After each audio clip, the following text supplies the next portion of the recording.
Introducing the all-new Ferrari Amalfi, a front-engined, four-seater coupe meant to replace the outgoing Ferrari Roma.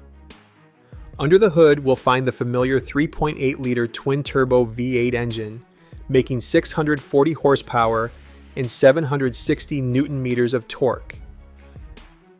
Power is sent to the rear wheels via an 8-speed dual-clutch gearbox, allowing the car to reach 100 kilometers per hour in 3.3 seconds, and to reach a maximum speed of 320 kilometers per hour.